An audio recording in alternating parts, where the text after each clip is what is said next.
Menopausal and perimenopausal women, listen up. It's time to take control of your health and comfort, and Winona is here to help. Winona is a telemedicine company for menopause care who believes that your symptoms are real, important, and deserve to be taken seriously. And for many women, this starts with hormone replacement therapy. Winona's HRT is made with plant-based, bioidentical hormones rather than synthetic ones, so it better aligns with your body to offer relief from hot flashes, weight gain, and other uncomfortable symptoms. 80% of women who use Winona find relief within just 90 days. So, what are you waiting for? Get started today. Visit buywinona.com today to start your free visit. With free shipping and the ability to pause or cancel at any time, your path to wellness has zero obligations. Use code SPRING24 at buywinona.com for 25% off your first treatment plan. That's BYWINONA.com for 25% off. Winona. Menopause care made easy. Summer is the season of hot temperatures, outdoor adventures, and refreshing water activities. Summer is also the season of rough on your feet, causing dry, cracked heels and toes. Introducing Babyfoot, the original exfoliation foot peel that contains 16 natural extracts formulated to remove dead skin cells in 3 easy steps. Apply the booties, relax for an hour, then wash your feet. In 14 days, you've got baby smooth skin and your feet have never been softer. Letting dead skin cells build up over time is hazardous to your foot health. Our professional-grade DIY products, like our original exfoliation foot peel, our men's foot peel, or our moisturizing mask, are some of the best foot care products on the market, created with your foot health in mind. Pamper yourself with a spa day from the comfort and convenience of your own home with Babyfoot. If you want a chemical-free, easy-to-use exfoliating process from the company that created the original foot peel, it's time to treat yourself to Babyfoot. Go to babyfoot.com and use the code SUMMERFEET24 and get 20% off your first order with Babyfoot. That's babyfoot.com and use the code SUMMERFEET24.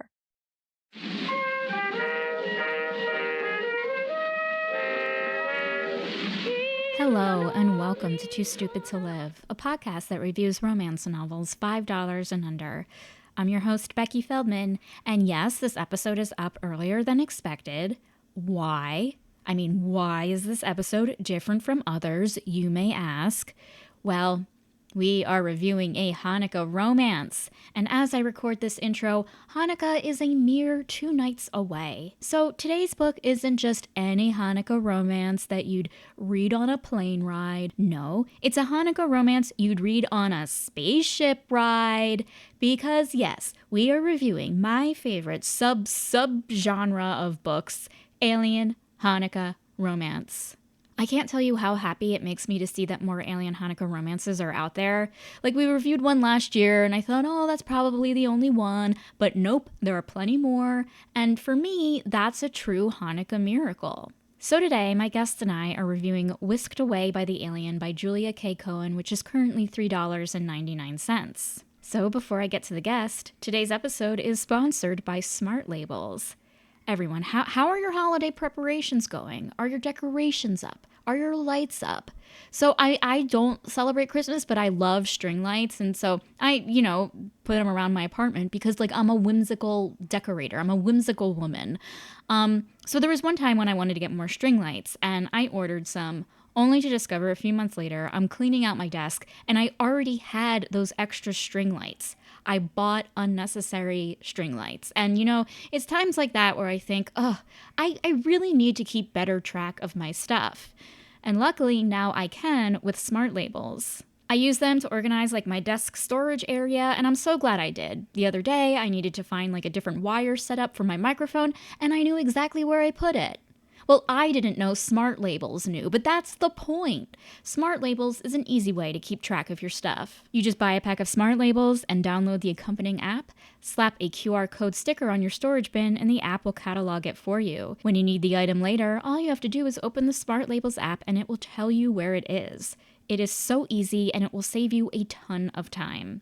To get started with Smart Labels, please check out the show notes or go to the episode page at tstlpodcast.com. Okay, so let's get on to the show. I'm so excited for my guest today. I've known her for such a long time. She's a writer and tutor. She is one of the smartest and funniest people I know. She's one of those people, if you don't see her for 10 years, but you run into each other, you just pick up right where you left off. I love her to death. Nina Emkin is here, and we had a wild, intergalactic, great time talking about this book. So please enjoy this review of Whisked Away by the Alien. Okay, Nina, welcome to my podcast, Too Stupid to Live. Thank you. I love Too Stupid to Live. Thank you. So like a second before I hit record, I said, you're the most important person on this podcast. Here's the thing. Whenever I read a non-romance novel, it's usually a Nina Emkin recommendation. Really? Yeah. And because of my Instagram? Exactly. Yes. Oh, man. And so I thought, I'm returning the favor with Whisked Away by the Blue Alien, a Hannukah romance. Curvy girl. A curvy girl Hannukah romance. Yeah. So thus forth, and therefore, you're welcome. I loved this book. I did too. I mean, I don't know what else there is to say. I loved it. Yeah, read it, everyone. Read Julie Cohen's book. Yeah. Okay. So you have never read, aside from like Danielle Steele books. Yeah, I read a few Danielle Steele books circa junior high when my sister was into them. Mm-hmm. But I've never read romance, nor have I ever read erotica. I love it. You've never read it. Did you have any like, okay, so first of all, okay, my brain's going a mile a minute because I'm so excited about this. Because one, you've never read a romance. And two, this first foray into it is an alien romance, which is like, you took a huge, like you just dived for the first time off of the high dive. And so also I salute you. Well, I read a lot of sci-fi. So I felt like, it was something I could latch onto. Got it. But I think what was really wild for me was the idea that it was like interspecies sex, which that's something I don't usually read about. I do, but most people don't. Yeah, it was an education. Well, I'm glad you learned something about science, because if anything... I did. But you are an avid reader. What kind of books? Tell me about your reading journeys. Definitely I read mostly literary fiction. If it gets written about in the New York Times, the New Yorker, I read it. And then I read a lot of speculative fiction, and I read a lot of science fiction, read a lot of nonfiction. I cast a wide net, but I tend to not read what I would generally call like airport books. Yes. Which I would put this in the airport book category, but not because I think I'm better than it. It just, I have limited time. 100%. I read only airport books, so I like get it. We balance each other out. Yeah, we do. And you also work as a tutor, correct? Correct. Yes. And so is there like reading for fun versus like reading for school? Like, yes. Do you ever like incorporate that in your work, like encouraging people just read for fun? Read for fun. Yes. I mean, I'll tell you that most of my students are reluctant readers and complain when they, have to read anything at all. But occasionally I have a student who gets excited about something, and then I get to say, hey, if you liked, Remains of the Day, you might like Never Let Me Go. And then it's really exciting. But, I read Catcher in the Rye a lot. Yeah. A lot. I mean, that's an important book. To me. You read it a lot, though, so we clearly... Yeah, I hate that book. I hate it. I will admit I was one of those people when I first read it, it changed my life. Like, really? I was in high school, and it was I actually read it for fun, and Did you identify with Holden? Absolutely. Isn't that nuts? I mean... This is the thing to me, is that when I remember reading it in high school and being like, yeah, like he's angry, I'm angry too. But I was like, it didn't feel like relatable to me because he was like living in such a different world. And then I found out that Salinger was Jewish, and I felt so betrayed because I was like, why is he writing about these like prep school people? Like, this is not a Jewish novel. And I've been angry ever since. why are you still reading it then? To like just for Because I work? try to like, I read it alongside my students. Okay. Got it. I try to, so I can sound, informed. Right. Yeah. I mean, I loved it because I was just like everyone. I was like in a phase where like everyone's phony, and like Yeah. that was my phase, and I still You're haven't grown still out in of it. it. I'll always be in it. Everyone. Everyone is phony. It's pretty problematic though Hmm. when you look at it. That's why I'm Um, afraid to read it again because I'm like, oh, I this is horrible. but you know what? I will say that my teenage boy students love that book like nothing else. And if Hmm. that's like a book that they like, then great. Right. Yeah. Do you run into any romance readers among your students, like YA Oh, yes. airport Well, readers? okay. So the big thing among my students, particularly ones who don't read, is Colleen Hoover. Yeah. Oh, that's a big one Have you amongst. read her? I have. Yeah. Okay, so I read, does that count as a romance novel? I we good question. I feel like if it that's a good question because it is kind of fucked up. Her stuff is fucked up, but like if it ends happily ever after, I think it kind of does fall under the same Okay, so I think category.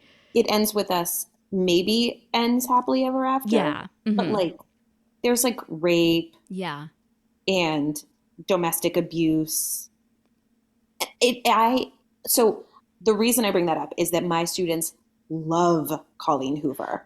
They are Wow. obsessed with her. And part of me is like, I don't think I want teenage girls like reading this book and thinking, "Oh yes, this is like what a sexy like this is what romance is supposed to be, is like a hot brain surgeon named Ryle Hmm. like, you know, beating you and then Right. impregnating you." That's not a good model. No. No, no, no. Like I find her books like they're good. Like I like the I when I say I find her books, I read one. They're page turners. You Yes. know. She's a great storyteller. Yeah. But in terms of like what I get from romance, I don't get from her books because of like it's so it like it ends like there's a dark element to it where I'm like I'm stressed for these characters for the rest of their lives. And it doesn't feel like I can read about rape and domestic abuse, but I want it to be contextualized in a way that, I don't want it to be like sexy domestic abuse. Right. Yeah. Or like even I read the one where that his girlfriend is in a ghost and like he has to like What? drown her. It's Layla or something. I have Um not read that one. That sounds great. it was honestly I enjoyed it. It was a very good book, but like I couldn't read it like I read, Whisked Away by the Alien. Like Right. I was like, "Oh, there was a lot of disturbing like elements to it, which again, it made for a good story, but like I'm like, "Whoa, this isn't like, oh, this is my feel good read on the beach." No, but she does have good sex scenes, I Oh guess. yeah. Oh yeah. 100%. Um well, okay. So tell me about like, are there like in the books you read any good sex scenes? Like, even though they aren't romance, like how is sex portrayed? So great question. Yeah. I will say that I'm a big prude when it comes to reading about intercourse. It makes me nervous. Sure. And I will stop reading a book. I picked up a book a few weeks ago by an author I had read another book by, and in the opening paragraph, she was describing like a man like getting naked or whatever, and she wrote something about like his length unfurled, and I was like, his length, like, Mm. and I was just distressed, and so I put the book away. It just made me like, I don't like these weird euphemisms. I don't like unfurled because it sounds like you're Like it was rolling. rolled up. Yeah, it sounds like a fire hose. Like, oh, he rolled out his dick. Like, I'm like, I have questions. And it talked about his testicles dangling. And I was like, Mm. that just seems like not relevant. Yeah. It's not a sentence that I ever needed to read. I Mhm. have read like, you know, like The Story of the Eye by Georges Bataille, which is Mm. very raunchy. Um, but I mean, literary fiction, no, not there's not a ton of sex in it, at least not the ones I pick. Right. Yeah. Yeah. I was just curious. What about like books like the classics that you do kind of have to read for school, like a Jane Eyre or a Wuthering Heights? Do you like those? Jane Eyre is one of the worst pieces of shit I've ever had to read. Hate that fucking book. I love that. I can't believe that people still have to read that. Wuthering Heights I liked. I'm trying to think of like romantic books that I or read. like a Jane Austen, let's say, or like Jane Austen is fun. Like I guess like as an English major, it's like painful to say this, but like I'm not a Jane Austen person. Like it just doesn't do much for me. No, it doesn't do much for me. I mean, I love like Romeo and Juliet. Right. Yeah. I get that. Listen, but not as like a romance. No, it's a tragedy. It's about like teenagers who die, and it's like. Yeah. I love Hunger Games, though. I love Hunger Games. Oh yeah, Hunger Games is great. Do you read? It's so good. Do you read a lot of YA to like connect with your students, or? I don't read a lot of YA, but like when it comes my way, I'll read it. Like I loved Hunger Games. I loved The Fault in Our Stars. I thought that was so good. Did you read that one? I didn't read it. Oh my God. The movie's not very good in my opinion. But that book, I like wept in my bed alone. I was like, this is the most beautiful thing I've ever read. I loved it. You didn't and have I loved that with like this Wrinkle book. in Time. Like I like all that stuff. I loved A Wrinkle in Time, and that was an assigned book, but I still loved it because again, it was like about a misunderstood girl. And she's like a smart weirdo. Yes, our people. Like, our people. Okay. Well, I think we need to get into this book because I'm so excited. I'm so excited. Okay, I'm going to read a quick synopsis. So the book that we reviewed is Whisked Away by the Alien, a curvy girl Hannukah sci-fi alien romance by Julie K. Cohen. It is currently $3.99. Okay. When it comes to hooking up with an alien during the Festival of Lights, it'll be a miracle to make this relationship last longer than 8 days. Golda gets her Hannukah present earlier than expected when she meets a blue-horned hunk named Stenikov. He's an alien warrior from the planet Zion who sizzles hotter than a latke that's ready to be drizzled with some sweet, sweet applesauce. To Sten, Golda shines brighter than a menorah on the 13th night of Hannukah. But are these literal star-crossed lovers ready to spin this intergalactic dreidel of love, or will their happily ever after fall out of orbit? I loved it. I loved it. Thank you. If you're like, hey, students, here's an example of how to write a book report, you're free to use that. You did that was a great synopsis. Thank you. You're welcome. Thank you so much. So usually I'm like, okay, let's talk about the premise, blah, blah, blah, blah. But I feel like we need to get to the headlines of this book. Okay. I have a headline. Yes, of course. I think I know what it is, but yes. Okay, go on. So first of all, I'm not familiar with the curvy girl subgenre. Right. So I guess it's just plus size, a romance that centers a plus size character. So yes. I was expecting more attention to that. And it just seems like the only thing that's important about her body is that her mom tells her she should lose weight. So I just want to point that out. I did not like that part. But so the alien is really hot. Yes. And he's blue and he has like kind of bull horns or goat horns. Size of shofar. Yeah. Oh.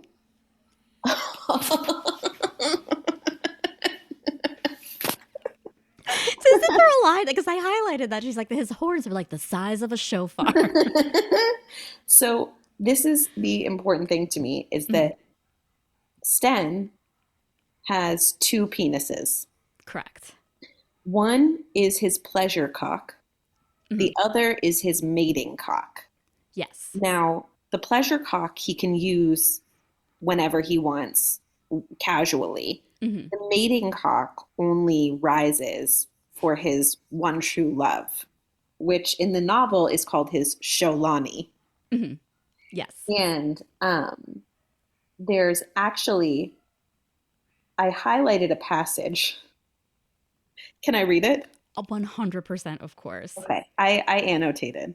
Oh, I love this. this. So this is their first meeting in So Sten has come to Golda's family's apartment as kind of like an alien exchange program, Yeah. right? He's learning about human culture. And Golda didn't expect him, but now that he's in the apartment, they're going to prepare together for Hanukkah. And it gets steamy in the kitchen. So he's really into her. I quote, "My cocks twitch, both of them. That cannot be. My pleasure cock, yes, but not my mating cock. I freeze, stunned by this development, and I panic. Something a warrior should never do.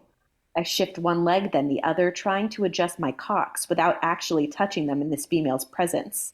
These tight pants these humans wear leave no room for a male's cocks to move. That has to be it. With my pleasure cock reacting to the shapely female, it must have nudged my upper cock. Nothing short of being with my Sholani, my heartmate, will awaken my mating cock." Dun, dun, dun. I loved it. I did too. I was talking to my husband about this, and I was like, you know what every woman wants? Another fucking penis to deal with. What a goddamn nightmare. I liked it because, like, you know what? It's a penis that won't get you, like, the fact that, like, okay, you can have casual sex in this, like, culture. I kind of really appreciated that because it's like, oh, you don't have to worry about getting pregnant. Yes, it was sex Whatever. positive. It was sex positive. Yeah. And I think, like, that. that's very interesting. I kind of, like, was like, oh, obviously that changes, like, the culture. Like, on Zion are, like, they fucking all the time because it's like, we got pleasure cock. There's this no is what risk. We do.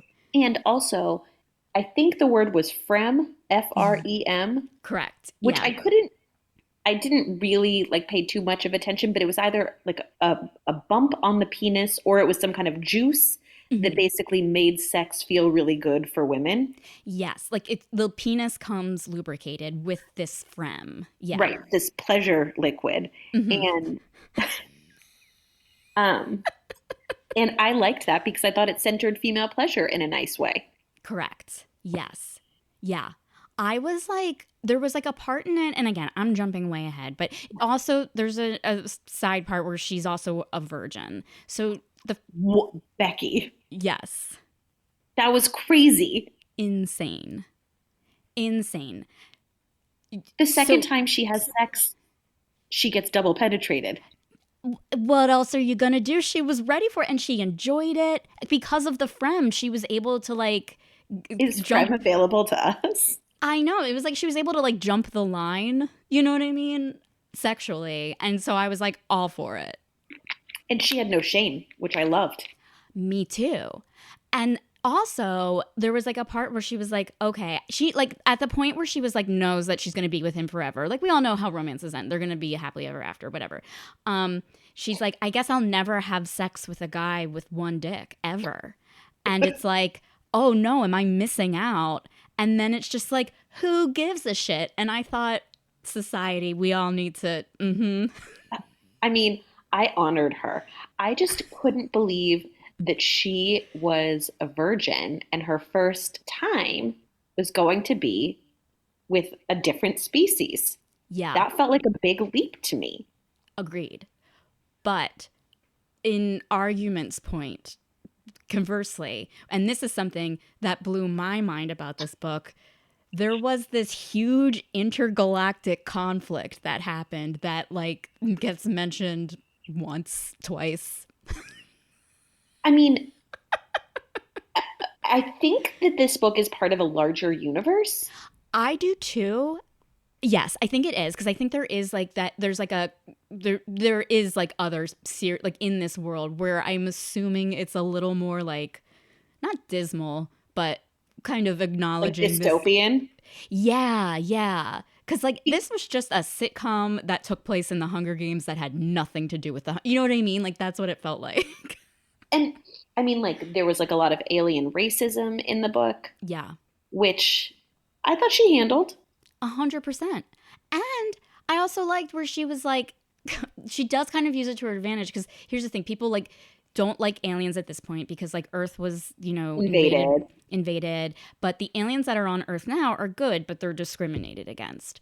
So if she like takes the bus with her blue alien, everyone's like moving out of the way. And she's like, nice, a seat. And then when she gets off the bus, she's like, you guys are terrible. And then it's like, well, I liked having the seat. That's the thing. Yes.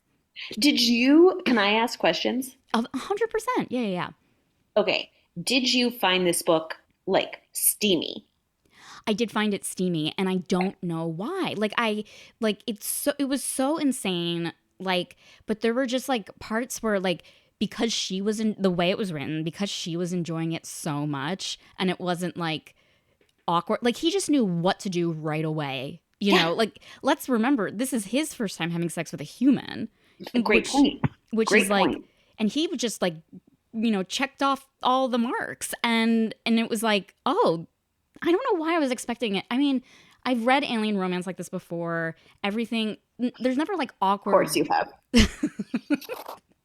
There's never like, you know, maybe there's like an awkward moment here and there, but it was just like he didn't know that there were days of the week, but knew how to pleasure a woman, and I was like A+. Well, and is there like, we know that their anatomy is not the same because Right. human men do not have a pleasure cock and a mating cock. They just have do not. one. Yeah, Definitely just one. and it's And overworked. also overworked. Overworked. There was also a part where he was thinking about the size of his penis, one of his penises, and he was like, I don't know if she's going to be able to accommodate it. Yeah. Because it seems like the Zionese women have bigger vaginas. And he was so worried about that. So I was just interested in how easy they were with each other's different anatomies. Yes. Because, I mean, even when you just like hook up with a human for the first time, sometimes it's, you know, there's a learning curve. Of course. But not for these two. They just knew what to do right away. Because And they were each other's Sholanis. yes. To the point where she like screams out a term. Oh, yes. Yes, when she speaks the alien language. Yeah, like she comes so hard. She speaks a language she's never spoken before. Like Sholani is like magic. Like it's like it's magic in this world where you can like, it possesses you in a way. I thought it was beautiful. I loved that part of it. But this is my question for you, is that, so he knew that she was his Sholani because his mating cock rose, Yes. right? Mm-hmm. But does she get any say in it? Like, that was like, it worked out because she loved him back. But like, what if Golda had been like not interested? Yeah. Or does the penis only rise when it's Sholani both ways? Oh, good point. Like, does the penis have like some kind of like knowledge? It kind of like makes you wonder about like free will. You know what I mean? Like, Yes. Like do we truly have free will? Like, does she lives in a world where her mom and her parents and everyone is like, you have to find a partner, you know, she lives on Earth and we still have this thing, find a partner, find a partner, find a partner. She sees a partner, you know, she's still thinking in that way that's been like instilled in her brain, right? He is kind of doing the same thing, except it's more external by having an extra dick, you know? And it's like her extra dick is society and his extra dick is an actual dick. Yes. Is there free will in this novel? I would say no. I don't think there is. But is there free will anywhere? I would give up free will for a love like that. 100%. Yeah, absolutely. Just would. I would, yes. Because I just feel like we're never truly free. Like, we're always going to be beholden to the planets we're on. Like, I can't be like, you know what? No thank you, gravity, today. Like, I have to live by the laws of gravity. I don't have free will. No, we don't. And you might as well enjoy the ride with your Sholani. Exactly. Enjoy and boy, does she. To the point So I'm just going to say for the record, my favorite sex scene was the final sex scene where she's holding on to his shofar His horns. horns. And Yeah. he's like, how did you know how to touch my horn in that place? Yes. So apparently the horns are also like, what's it called? A point where on your body. Erogenous. Yeah. They're erogenous zones. And she like licks it, goes for it, loved it. And it was just like she was literally hanging on for the ride, holding, like angering herself on the horns as he was just like mating railing her hardcore. Well, he was DPing her. She was getting double penetration, which is nice. Like, I think it's very nice to have, which is like, nice because you don't need to like. It's nice because like let's say you want to be double penetrated by two actual penises, not like a penis and like a butt plug or like a penis and a dildo. You want two actual blood going through penises, and it comes with one. You don't have to ask another person to come in. Sure. Yes. No, I can see that if you were going for DP, yeah, a situation in which the man you love has two penises would simplify things for you. Yeah, absolutely. Like, it's not a position I found myself in. I've never been in that position myself. I'm just saying, like, okay, let's say it's like it's something you really want, you know, and you have it there. Sure. Right. And it's like, it's nice to have the option. Yes. I want to jump back for a second about the Zionese women on the planet Zion. Like, do they have two vaginas then? Because he has a line where it's like, she's like, oh my God, you have two cocks. And he's like, what, were you expecting three? Like, you know, very, very genuine, very wholesome, in a way, wholesome. And he's like, yeah, we have two horns, we have two eyes, two hands, two legs, two cocks. So does that mean, like, do the women on that planet have two vaginas? Like, do they have like a fun vagina and a mating vagina? That's a great question. And to unspool that thought a little bit more, does the mating vagina show that it's found its Sholani in any way? And if so, how? Yes. And do these vaginas both have clits? Or do these vaginas both have what? Clitorises.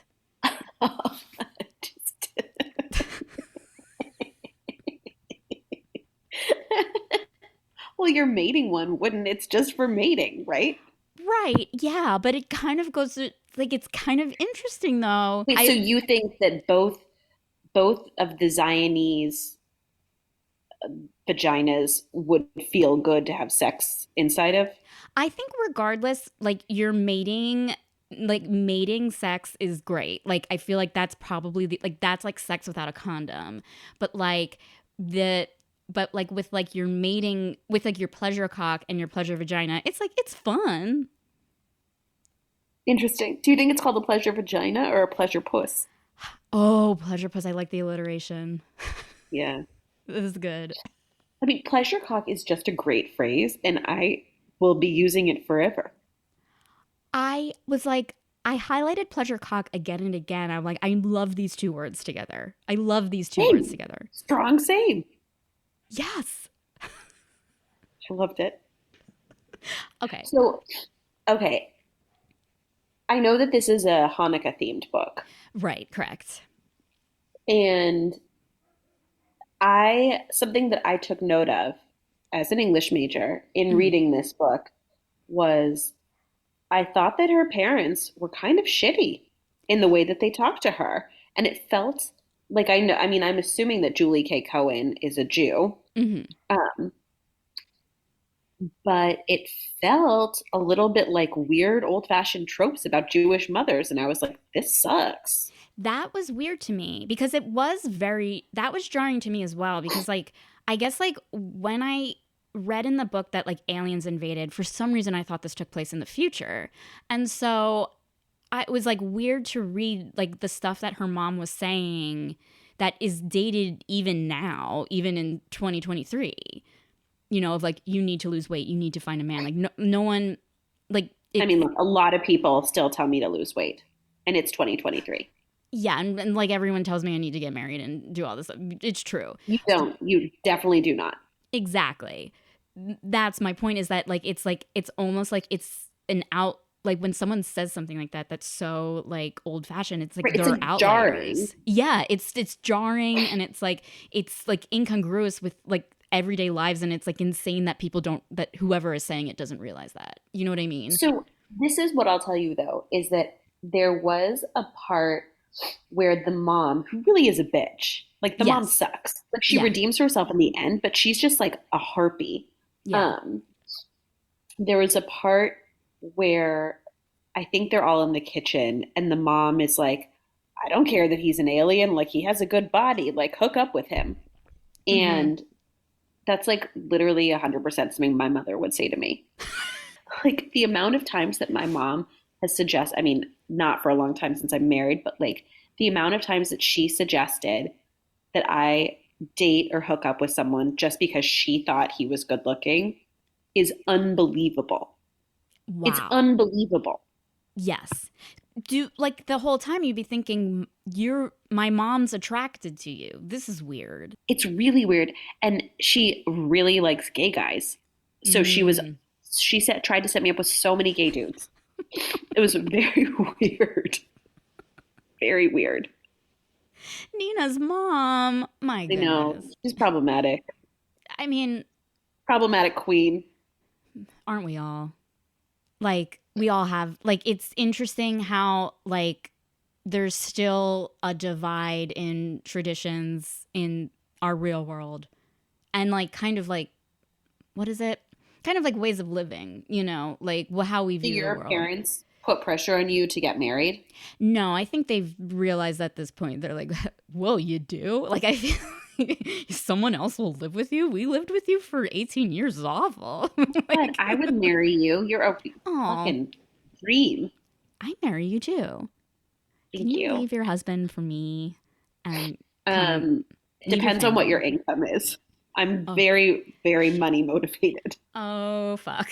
Okay, let's just pretend I didn't ask that question. Fair enough. But it is this like weird thing of like, okay, even as like the world, like you can write any kind of book that takes place during any like, you know, time frame and you're still going to have the nagging Jewish mom.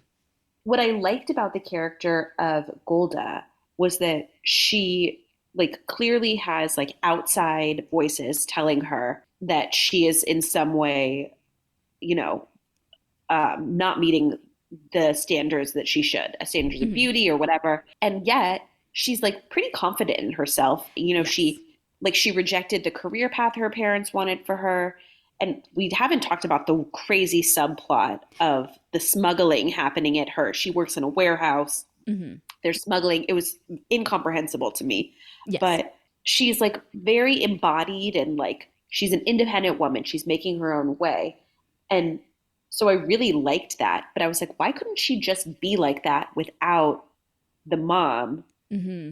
and the grandma being like such butts? Yeah. It is like becoming interesting about like it is culture starting to like kind of utilize the Jewish nagging mom as like a kind of like narrative armrest, let's say. You know what I Okay. mean? And like is it becoming a trope? Are we creating not negative stereotypes, but like, you know, it did feel like there were parts of this that I was like, oh, okay, this is like a little like there were parts that was a little cringy, you know. Cringy. Cringy. Yeah. I mean, I wonder how old the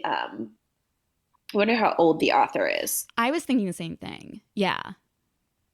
Because it didn't feel like it was written by a peer of ours. Right. Yeah. Cuz I feel like there's just it felt so like they talked like Sophia from the Golden Girls, and not that I don't like Sophia Yes. from the Golden Girls, but there's a, you know, we love Sophia, like when you watch it it's so there's a datedness to it It's that's also dated. very appealing. In this it's like it felt like when her bubby comes over, it felt like I feel like we're in Fiddler on the Roof, and then like outside I Yes. feel like we're in like a Tom Cruise futuristic movie, you know? Yes. Yes. But I love It was that. discordant. Yes. But I mean like it was so much fun. This book was Oh, really, really fun. Yes. I loved how goofy it was. I love like this funny like fish out of water kind of story because he is, you know, and what I particularly loved, even though we were just talking about negative Jewish mother stereotypes, I did think by the way like the miscommunication of her complaining about her bubby and he's like, "Who is this Yes. bubby?" You know, that I liked as someone who has had a bubby. Tell me about your bubby. Was she a difficult woman? She was my mom. I can hear my mom being like, "Yes, she was." No, but yeah. I mean, like she like was very like she was fancy and had a lot of like high standards and like I think like you know said you know a lot of things that were on her mind. She loved the grandkids though. So like I feel like my relationship with her is different than like my mom and my aunt's relationship with her, obviously. But like yeah, she always like wasn't always said what was on her mind. It was never like you can never go to a restaurant without her like like giving criticism. Oh, God. I'm so glad that generation has died out. They were awful.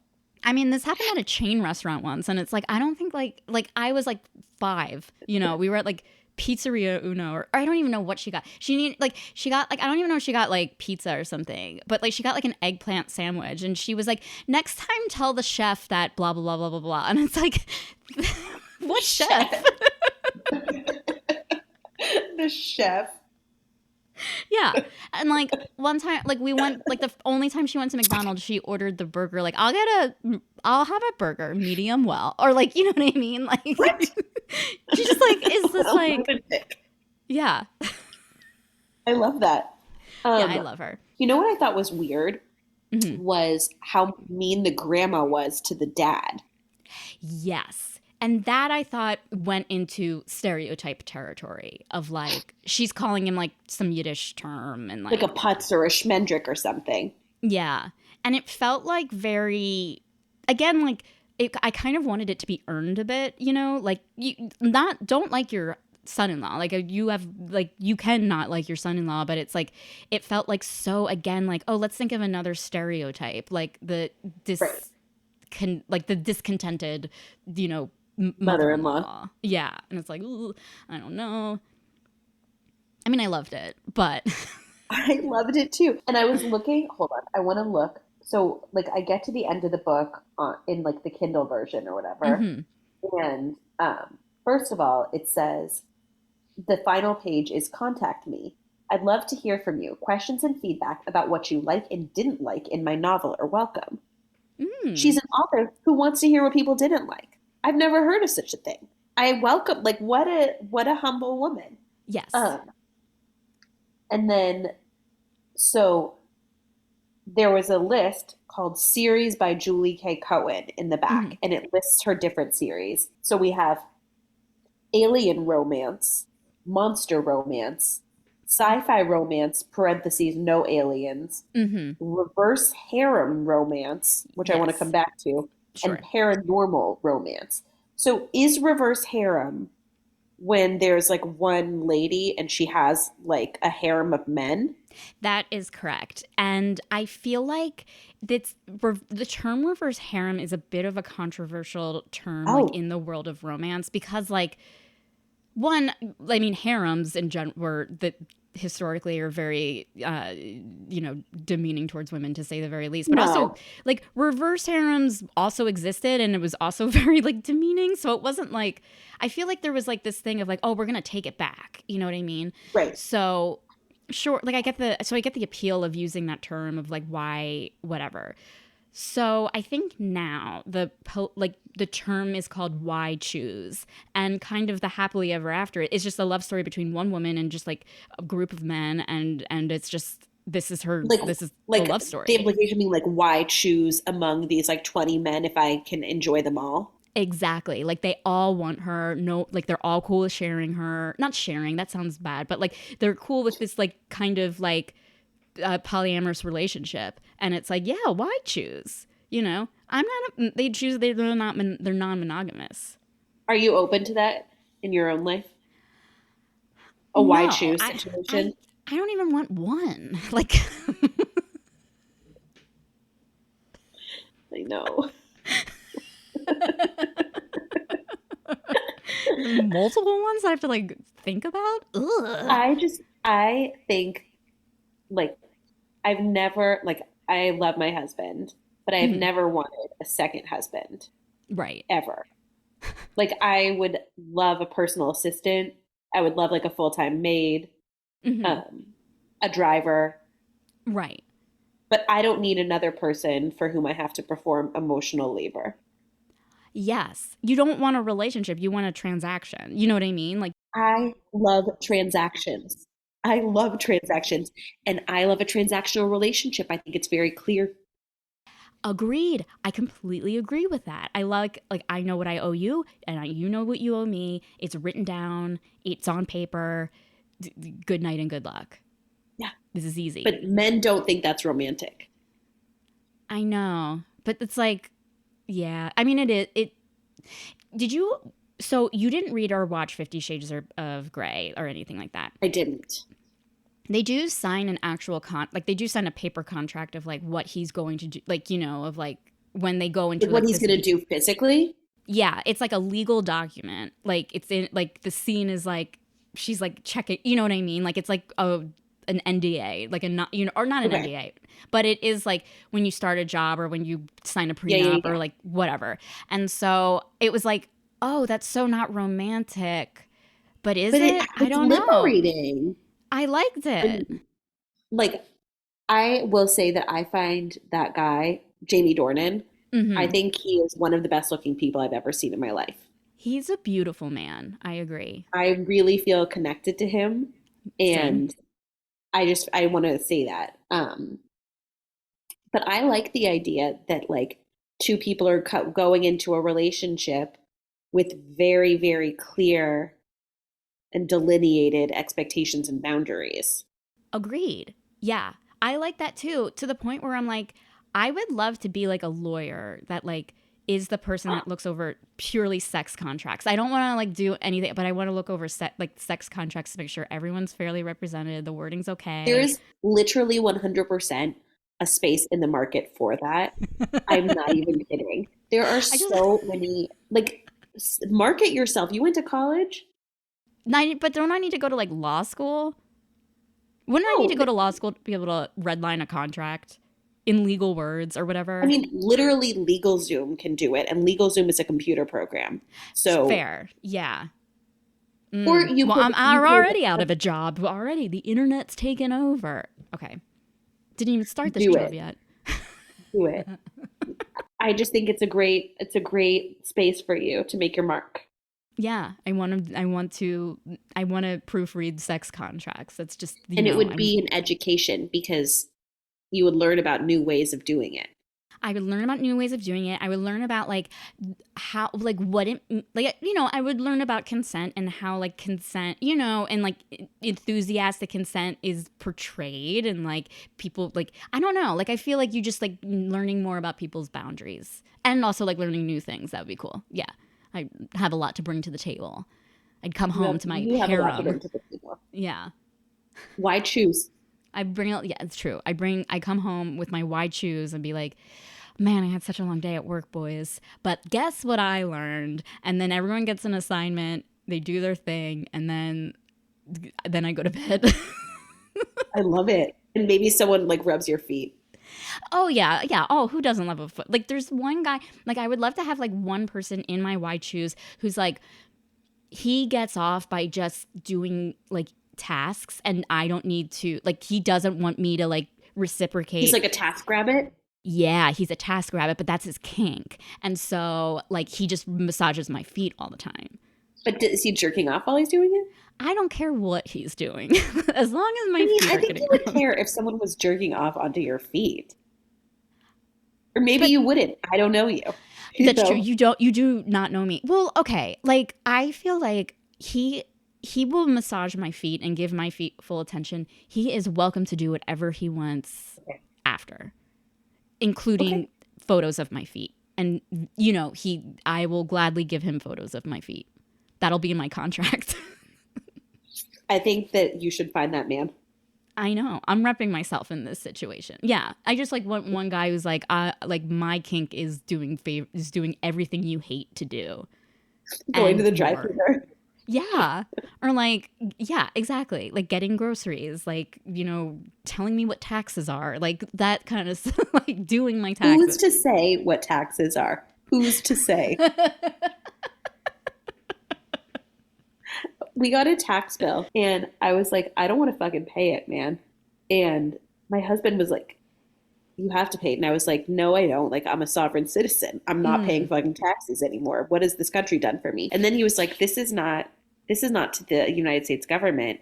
It was the money to our accountant. We have to pay our accountant to do our taxes. Right. Yeah. What the fuck? Okay, so you're saying accountants should just work for free? I'm saying, as a sovereign citizen of the United States, I refuse to pay into this system that oppresses me. I just won't do it anymore. Did you hear that, US? Nina's not paying taxes. What up, IRS? I'm over it. And they're like, well, she announced it. Wait, I have another question related to the why choose genre, if you will. Are there any books that take place around the vibe of like sister wives? Oh, no. I haven't read anything that's like, oh, this is like a polygamous marriage. I'm sure there's stuff that exists. Like everything exists, I think about the sister wives all the time. Are you watching the show? I had to stop watching. It was too depressing for me, and I have a high tolerance. And my question the entire time the show has been on the air is, why are these women with this man? He doesn't seem like a good husband. He's not hot, and he's not rich. Like he has the worst. I find him to be so annoying. You know what I mean? He's awful. He's so annoying and egotistical. Like his personality alone. He like was lifting weights like in his garage to like classical music. Yeah. Like, what a fucking goober this guy is. Like there's nothing like I forgive a lot of personality flaws if someone's really hot or if they are really rich and can give you like a secure life. I understand both those. He didn't do either one of those things. On his watch, the family was like bankrupted multiple times and he's ugly. Yeah. It's like, what is there? So I want to know what these women are getting out of it. That's what I want to know. And I was hoping that you would tell me that a romance novel had explained it. Well, I do want to say I have been watching this season of these wives, and they're asking the same questions. They're all the wives themselves are? Oh yeah, they're like one's divorced, one wants to leave. And I haven't caught up yet, but no, none of them are happy. They're all like, Robin's happy. Well, yeah. But like, they're all like, why, what am I, like, literally, because like, first of all, the show itself is very staged. And so it's like. No, it's not. It's very, very authentic. Yeah, it's so authentic. Anyway, in their studio where they film their confessionals that's made to look like their, apartments or houses or whatever. Again and again, they're like, what am I getting? They're always asking, what am I getting out of this? What am I getting out of this? And it's like, ladies, we've been asking you this for the last 8 years. I mean, it's crazy. Yeah. What were they getting out of it? And to me, I do find something very appealing about like living in community with other women. Like, I love the idea of like having other women to help raise my kids and like, we're like a cooperative unit, but I definitely don't want to share my husband. And like, that's the worst of both worlds. Like it's horrible. Yeah. It's I feel like I'm a person who gets jealous very easily. I get very irrationally jealous. And I love that. It's bad. It's so immature. I know it. I'll think thoughts that like a 5-year-old would think. You know what I mean? I don't know. like sometimes when I like, you know, if I'm like talking to a friend and they're like, oh yeah, I talked with like so and so last week, and I'm like, oh, you're best friend. Like my first like irrational before I'm like, Becky, grow the fuck up, is like, oh, well, I guess like the two of you are best friends now, and I'm just, you know, chopped liver. Like I don't know why my brain does that. And so to like live in a daily life where like I would have those irrational thoughts every moment of every day, I would lose it. Well, and he weaponized those feelings against the women. He was constantly playing them off of each other Yeah. to make himself the king.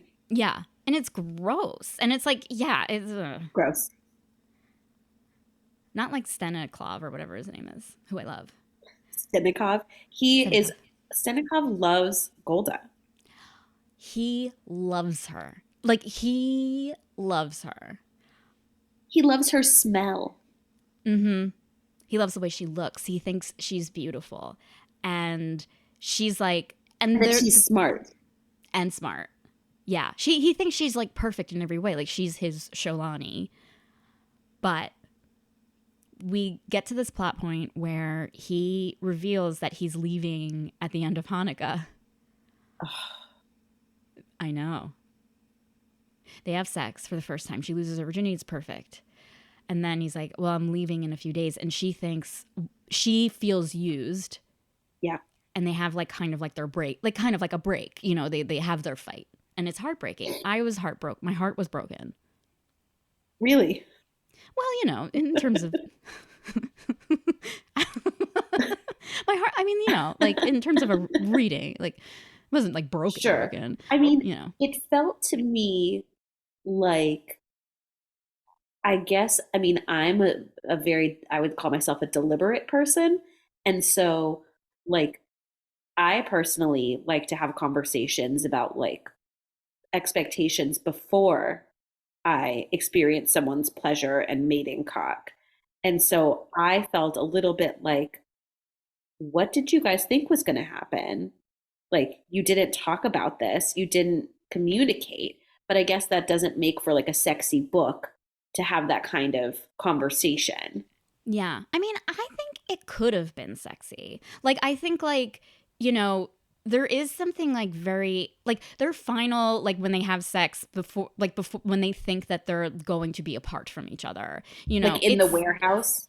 yeah, like it's sad but they communicated, but I felt like because of like this like raw emotion in it, it like made it sexier, even though like, yeah, they had to have this like very difficult conversation of like, okay, we might go our separate ways and we don't know how we'll ever get back to each other, you know?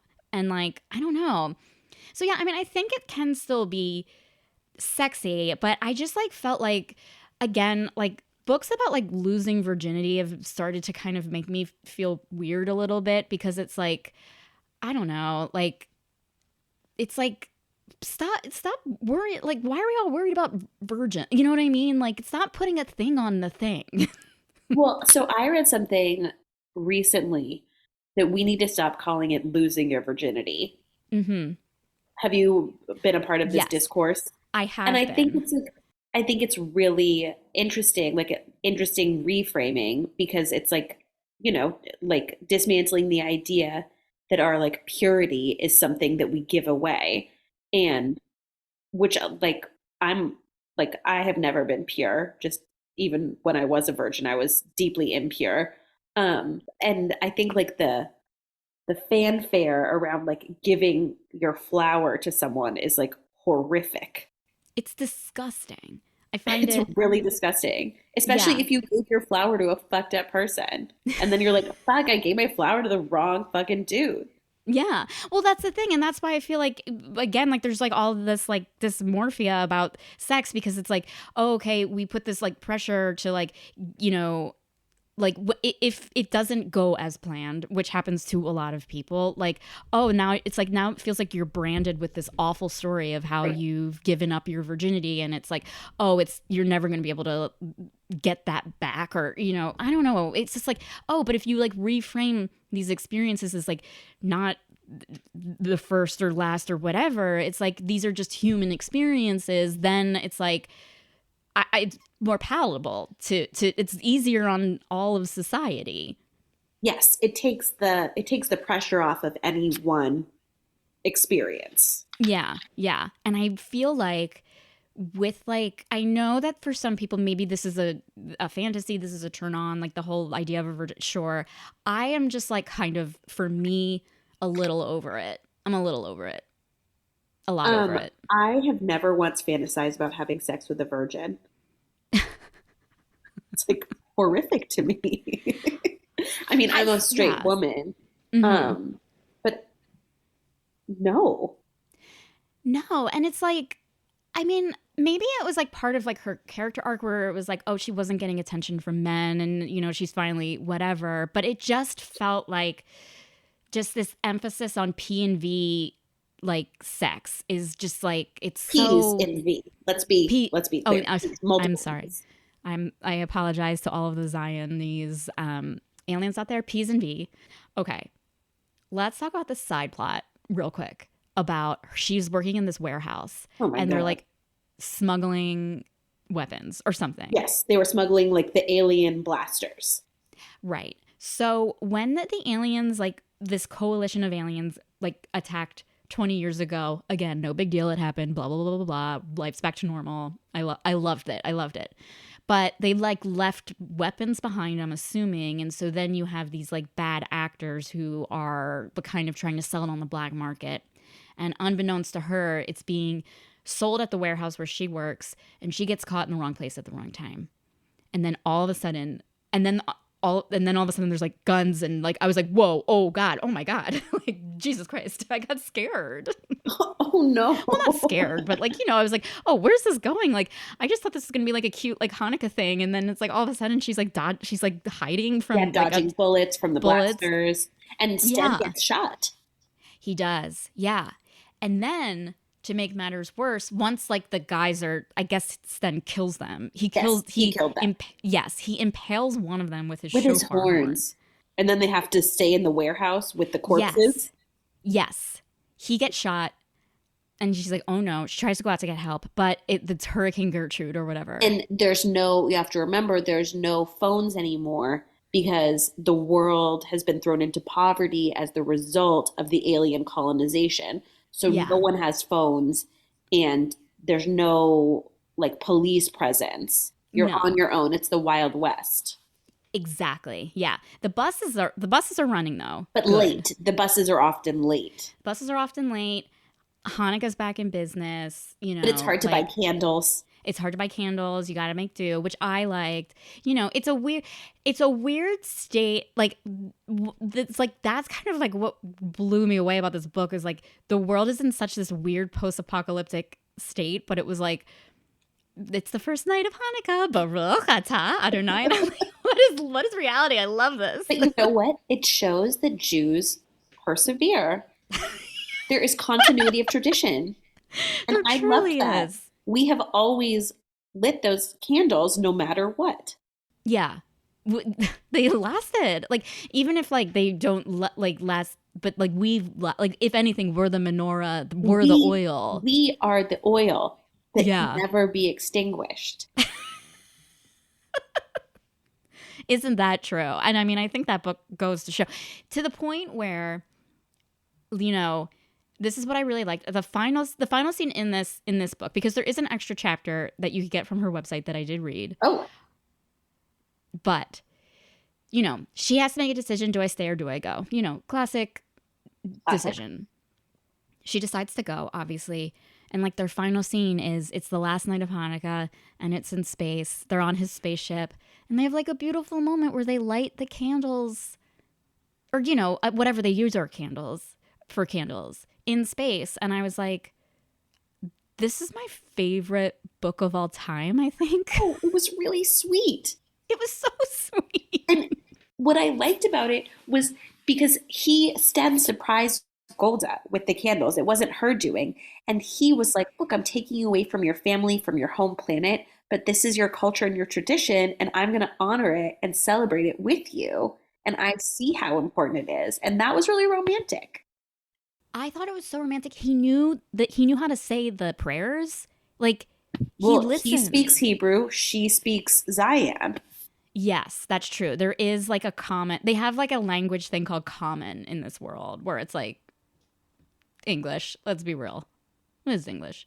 So yeah, I thought that was sexy. So on like if you keep reading like past like the like where the author's like, oh, send me an email, blah blah blah. If you sign up for her mailing list, which I did, you can get like a free chapter, like it's a free like bonus epilogue, and it takes place 18 months later. Is she preg? Hell yeah, she is. Finally, she's preg. Okay. Yeah. All right. Well, I had questions about the physiology of carrying an alien baby because they're so much bigger than humans, and I was worried that it would explode her womb. Right, it would rip her in half. Here's the thing. I think on Zion, because there are other because this isn't a series, there are other human women that live on Zion that have been like loving it and procreating. Okay. They have like the best technology. Great. So they're able to like the thing is that on Zion it's not a patriarchy, and that's what's so mind-blowing is that I think it's not a patriarchy, and I think it all boils down to the fact that these people have two dicks. You know what I mean? They have a mating dick. Wait, so you're saying you think the solution to dismantling the patriarchy is more penises? Yeah. On an individual man. If every man had two penises, you know how like there wouldn't be like empires, there wouldn't be wars, there would be like we would have our own agency, like we would be fucking for fun, you know what I mean? Like it would be like we would have such freedom. Just give them another cock, you know? Okay. I don't know that I agree with that take. Yeah, I need to work on my execution of that argument a little bit. I've never felt like more penises would solve a problem. I didn't either, but then I read this book. Then you read this jam. Okay, yeah. So she's pregnant. She is pregnant. So she's moved to Zion, and she is working as like a social worker on Zion. She found her calling. Great. She is helping because in this series, like aside from like these like aliens coming to planet Earth, I think like women are also there are people who are being abducted and you know whatever. So she finds like lost humans and helps them like. You know, whatever. So she's like finding her calling, and then like, so she's like helping someone out, you know, she's great at her job, whatever. And then like, you know, the guy, Sten comes in and she's like, oh, I have a new job. And he's like, what, but you love this job. Da, da, da, da. She's like, no, but this is going to be like a more full-time job. And he's like, oh, well, we better like, you know, get yours, make sure you have like, talk to HR about your hours. And she's like, no, I'm gonna be a mom. And it's very cute. That's really sweet.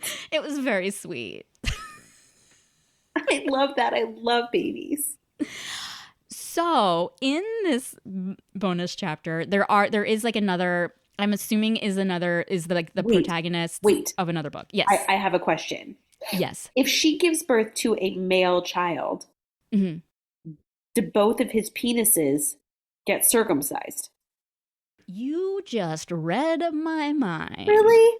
Well, yes, because I was like, one of the first things I wrote down when I read this book was after he read he had two dicks, I was like, are they both circumcised? Is he going to have to get circumcised for this happily ever after? Yeah. I mean, see, there are kids in this bonus chapter, and some of them have horns, and some of them there's like hybrids. And so like some have horns, some don't. You know, it all kind of depends. We're still, you know, they're still kind of evolving at this point. So they did not make mention of these penises. Who knows? Who knows? I personally hope they do because it leads to world peace. I mean, I think that seems like a real oversight on the author's part. That's information I need to know.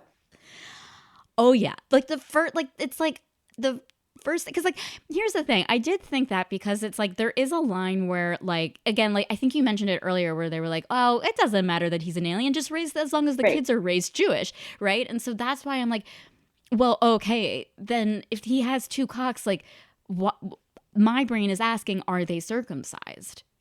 Because you're a Jewish woman. I know. I'm brainwashed. I mean, it's a question I ask myself every time I see a man.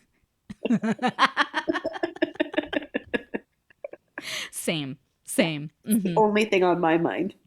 Are you circumcised? That's it. That's all I want to know. Okay. Well, listen, I want to get your final thoughts and rating on this book. Okay. Now, they use the term tush in this book, and she explains that like tush means ass, Does not like everyone sexy, know but that? I thought, he didn't know that. So, because like Bubby's like, oh, he has a nice tush. And he's like, what is this tush? And she's like, the thing, da, da, da, da, da. And he's like, oh, you mean ass. And yeah, like Huh. backside. Yeah. Okay. So Weird. It's tush Yiddish?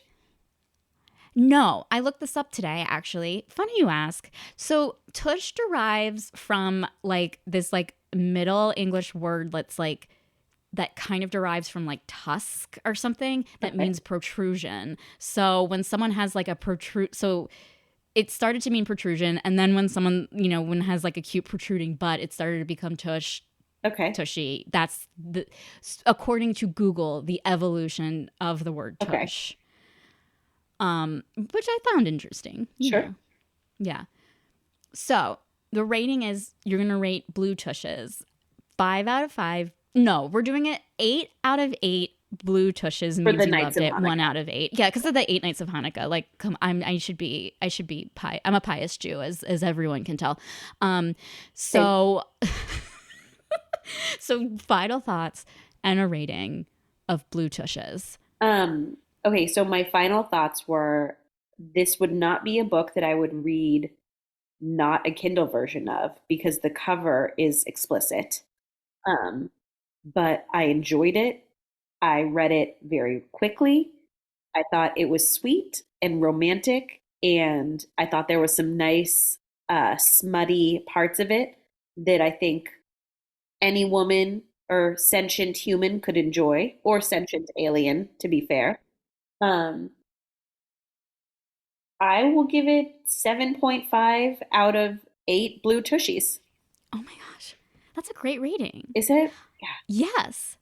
That's a great rating. I give it 8 out of 8 because Wow. I feel like it delivered above and beyond. Granted, like I forgive its flaws, Sure.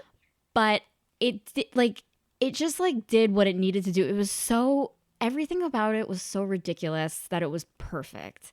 It was 8 out of 8 blue tushies. I think the only reason I'm docking points is because I wanted more alien logistics and Sure. violence. But I guess that's just not this genre. But it was truly, No. it was cozy. It was a cozy smut book. Yeah, I loved it. I love like that's where I'm at. Cozy smut books, Yeah. of like good people doing positively dirty things, Yes. Like what a beautiful. What else is there? Really nothing. Really nothing. So my question for you is, Nina, after Yes. this book, do you think you will pick up a romance novel again? I mean, I don't think I'll pick up a regular one, but I will Right. definitely pick up more aliens or like creatures. Yes. I was into it. I was totally entertaining. Yes. I thought it was, I'm so excited that I thought, like, honestly, like, I was like, this could go 2 ways. She'll love it and like love everything, or she'll be like, what is this, Becky? You're disgusting. Or It both. wasn't But disgusting. It was well, I mean, delightful. yes. You never You know know what's with alien disgusting? romance. Yeah. Fucking Philip Roth is disgusting. Fuck that guy. This was not disgusting. This was a pleasure. This was an absolute pleasure. I completely agree with you. Fuck Philip Roth. Hate that guy. Okay. Well, Nina, this was nothing short of delightful. This is a dream come true for me. And me. Truly. You are welcome back on the show anytime. Thank you. I'll be back And anytime. But anytime. only if there's creatures involved. Baby girl, I promise you, whenever you're on my show, we are never, ever going to read a book where it's just 2 boring humans. One of them will be a creature. I promise you. Can't wait. If you'd like to purchase Whisked Away by the Alien, you can check out the show notes for a link, or you can visit the episode page at tstlpodcast.com. On tstlpodcast.com, you can also check out the summary I wrote for Whisked Away by the Alien. Too Stupid to Live is part of the Frolic Podcast Network. For more podcasts you'll love, visit frolic.media/podcasts. Thank you so much for listening and have a great rest of your day.